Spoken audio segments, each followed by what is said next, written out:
5 NBA players that desperately need to be traded. My name is Josh, your enviers, and the first one on this list kind of hits close to home with me. He's one of my favorite shooting guards of all time, Monta Ellis of the Indiana Pacers.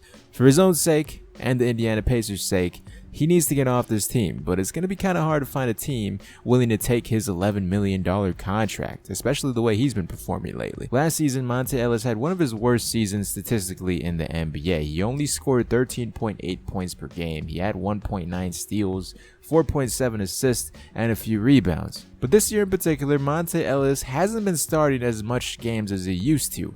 He's almost averaging 30 minutes per game this season, yet statistically across the board, this season, the 2016-2017 season, Monta Ellis has fallen off the face of the earth and is putting up numbers like he did in his rookie season with the Golden State Warriors, and that's something to fear for the future of Monta Ellis' career. He's straight out of high school, 31 years old. Is this already the start of the decline of Monta Ellis? I sure hope not. Which is why he's in desperate need of a trade, of new scenery, a new role with a new organization. Because on paper, the Pacers are pretty stacked. Maybe Monta Ellis is just a chucker like people have said all along. It needs to be on a bad team to be able to put up numbers. We'll see what happens with Monta in the future. The next player is Joakim Noah of the New York Knicks. Joakim, the man who signed a hefty 4-year contract with the Knicks. And in those 4 years, he'll be getting $17 million per year, $18 million per year, and then $19 million per year, which is absolutely crazy to me considering last season with the Chicago Bulls, he had a shoulder injury,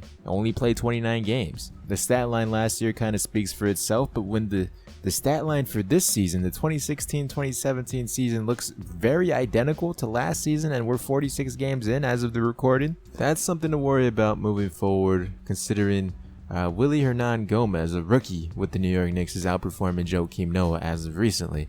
These injuries have shown to affect players. No team in their right mind is going to trade for Joakim Noah, so he needs to be traded, probably won't be traded. Good luck, New York Knicks, you're going to need it. Next up, we have another big in Brook Lopez, but unlike these past two I mentioned in Monta Ellis and Joakim, Brook Lopez is actually a solid center in the league, and for the right price, I feel like a lot of teams would be more than interested in trading for him. Last season, he was able to average 20.6 points per game, 1.7 blocks, 2 assists, and 7.8 rebounds. And this season so far, he's pretty much replicated the same season as last year.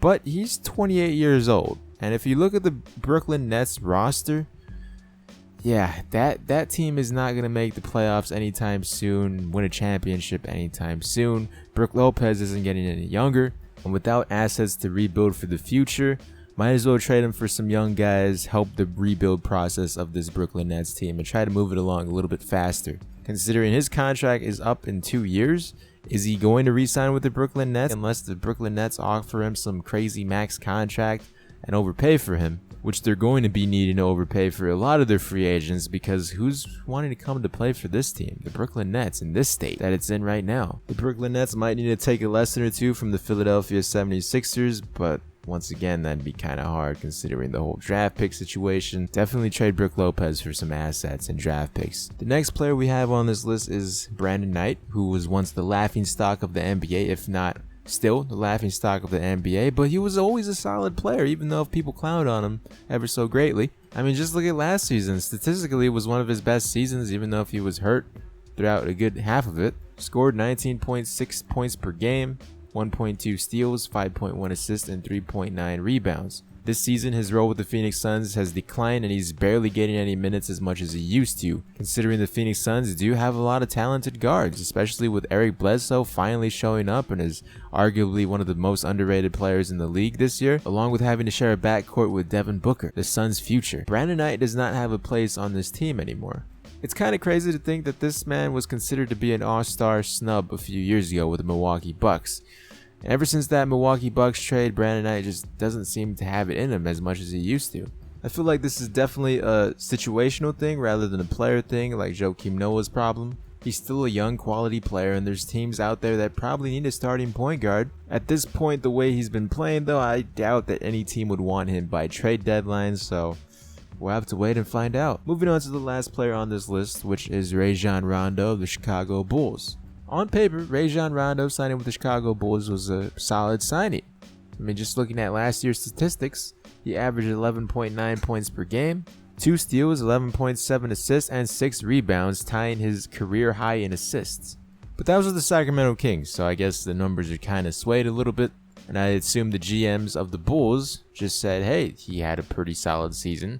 Let's nab him up for this price for 2 years. And let's forget about perimeter shooting, so let's just sign Dwayne Wade as well. Mind you, the Bulls are doing okay as of right now. It's just, I guess, not what people really expected from this team. It's been known that Rajon Rondo has had an attitude problem. I mean, just looking at the Dallas Mavericks and now the Chicago Bulls, he doesn't seem to get along with head coaches.